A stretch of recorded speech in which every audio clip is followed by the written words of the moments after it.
and the destruction of those passive, docile people thousands of miles away here in Cambodia.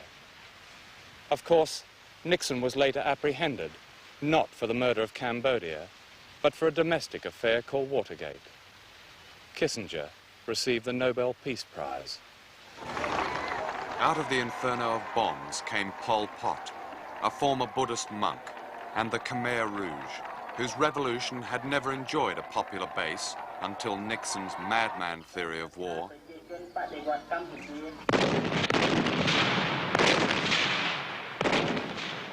The bombing upset the delicate balance of royalists, republicans, and communists. It triggered a war that caused at least 1 million dead and wounded, and tore apart the very fabric of Cambodia.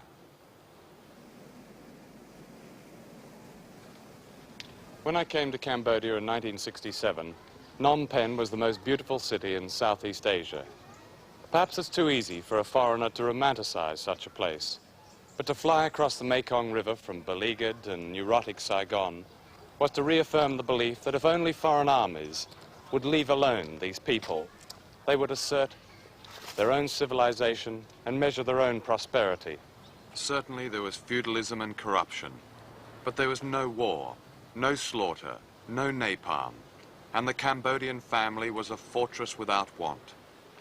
And now this delicious city is a smouldering wreck of that vision. Gangs of scavengers, mostly children, forage in the empty houses, offices, schools, cinemas, parks, museums. In all but a few places, there is no electricity and no sewerage. The water supply is polluted by the bodies of countless murdered and tortured men, women, and children.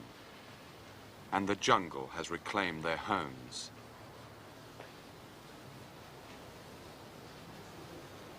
This was the National Library. Almost as a symbol, the Khmer Rouge converted it into a pigsty and burned its books and archives. From year zero, all past knowledge was illegal.